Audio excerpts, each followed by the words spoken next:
আসসালামু আলাইকুম। সবাই কেমন আছেন? আশা করি সবাই ভালো আছেন। আমি মোহাম্মদ মেহেদী হাসান সোহেল সরকার, আইনজীবী, জেলা ও দায়রা জজ আদালত, কুমিল্লা।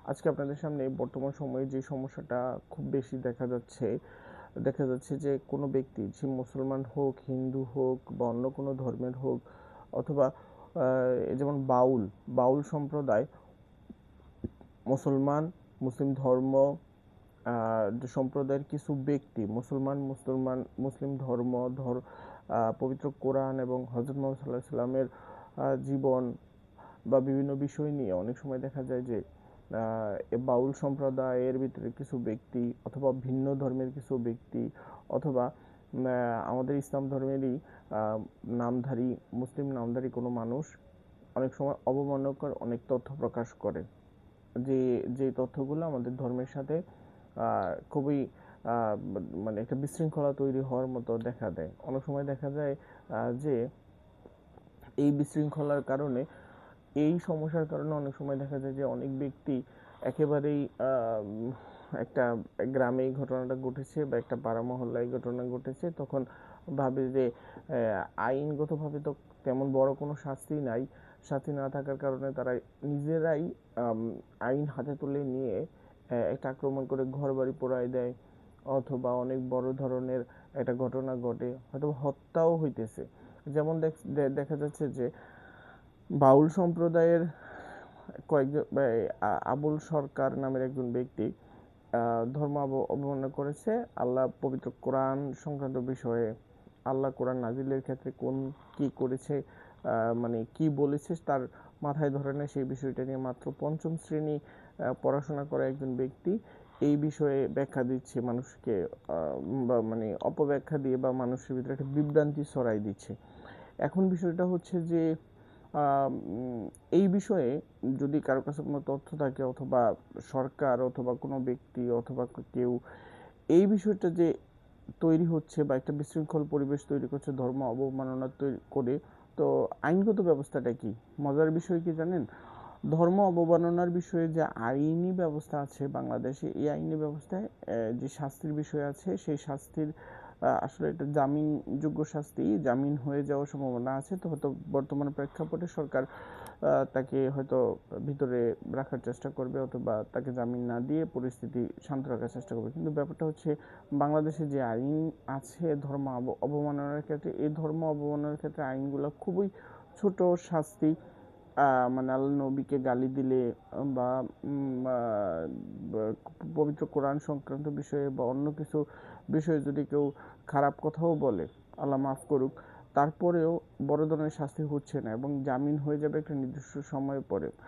এখন এই ধর্ম অবমানের বাংলাদেশের যে প্যানাল কোড আছে, যেটা হচ্ছে আপনার শাস্তি সংক্রান্ত বিষয় আইনটা, যে প্যানাল কোড 1860 সালের, এই প্যানাল কোডে বা এই ধর্ম অবমাননা সংক্রান্ত বিষয়ে বিভ্রান্তকর তথ্য দিলে যে শাস্তিটা হবে, এই শাস্তিটা হচ্ছে 298 দ্বারা বলা আছে যে ধর্মীয় অনুভূতিতে আঘাত করিবার উদ্দেশ্যে উদ্দেশ্যমূলকভাবে অভিসন্ধিক্রমে শব্দ ইত্যাদি উচ্চারণ করা, মানে আজেবাজে শব্দ তৈরি করলে, শব্দ দিলে মাত্র শাস্তির পরিমাণ হচ্ছে কি, যদি তাহলে এই শাস্তির পরিমাণটা মাত্র মাত্র 1 বছর পর্যন্ত কারাদণ্ড এবং অর্থদণ্ড, অথবা দুইটাই হতে পারে। মানে আপনি ধর্ম অবমাননা করবেন, ধর্ম অবমাননার বিষয়ে মাত্র 1 বছরের কারাদণ্ড।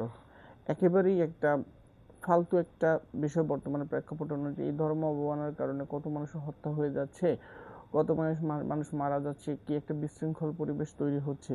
মাত্র শাস্তি হচ্ছে 1 বছরের কারাদণ্ড, এটাও সর্বোচ্চ। আবার আপনাকে ইচ্ছা করলে এটা সশ্রম দিতে পারবে, বিনাশ্রম দিতে পারবে, এবং অর্থদণ্ড, উভয় দণ্ড দণ্ডিত করতে পারবে, অর্থদণ্ড সহ উভয় দণ্ড দণ্ডিত করতে পারবে।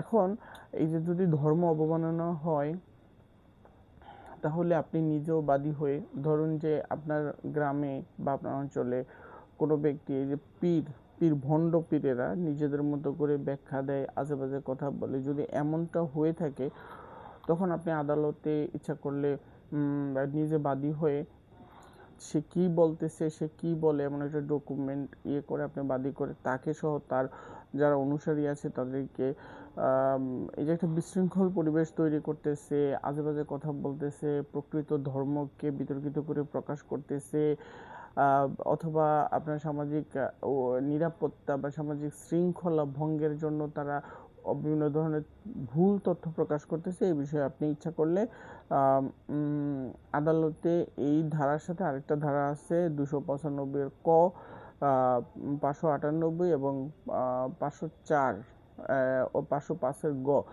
এই ধারার সম্বন্ধে আপনি ইচ্ছা করলে আদালতে অথবা থানায়ও আপনি একটা অভিযোগ করতে পারেন যে ধর্ম অবমাননা করার মতো তথ্য প্রকাশ করছে, বিশেষ করে যে ভণ্ড পীর, ভণ্ড বাউল অথবা ভণ্ড কোনো ব্যক্তি আছে, অথবা অন্য কোনো ব্যক্তি ফেসবুকে বা অন্য বিষয়ে যে ধর্ম অবমাননা করে, তাদের বিরুদ্ধে আপনি আইনগত ব্যবস্থা নিতে পারেন। যদিও এই আইনগত ব্যবস্থাটা একেবারেই মানে ছোট। এই ব্যবস্থায় যে যারা ধর্ম অবমাননা করে তাদের পরিপূর্ণ তো কোনো ধরনের মানে শাস্তি এই 1 বছর যাওয়ার সাথে সাথে আদালত জামিন দিয়ে দিবে। এখন কথা হচ্ছে যে অবশ্যই সরকারের বর্তমান সরকার বা যেই সামনে যে গভর্নমেন্ট, নির্বাচিত গভর্নমেন্ট আসবে, তাদের আমার মনে হয়, আমি একজন আইনজীবী হিসাবে বর্তমান প্রেক্ষাপট এবং এই বিষয়টা অহরহ হচ্ছে, আসলে এই আইনটা পরিবর্তন করা উচিত। কমপক্ষে সশ্রম মৃত্যুদণ্ড পর্যন্ত দেওয়া উচিত, অথবা সশ্রম একেবারেই যাবজ্জীবন কারাদণ্ড, যেটা সশ্রম যাবজ্জীবন কারাদণ্ড সহ মৃত্যুদণ্ড দণ্ডিত হতে পারবে এমন বিষয় টানা দরকার। শুধুমাত্র মুসলিম ধর্মের জন্য না, যেমন ধরুন যে আপনার অন্য কোনো ধর্ম, হিন্দু ধর্ম, বৌদ্ধ, খ্রিস্টান অথবা অন্য কোনো যে ধর্ম আছে, তাদের ধর্মীয় বিষয়ে যদি কেউ কটূক্তি করে, সেই ক্ষেত্রে যদি কটূক্তি এবং এই কটূক্তির ফলে যদি কোনো হত্যা বা বিশৃঙ্খলা তৈরি হয়, তাহলে এই ক্ষেত্রে যদি মৃত্যুদণ্ড পর্যন্ত হতে পারে, সেই বিষয়ে সিদ্ধান্ত নেওয়া উচিত সরকারের। এটা অতীব গুরুত্বপূর্ণ বর্তমান প্রেক্ষাপট অনুযায়ী।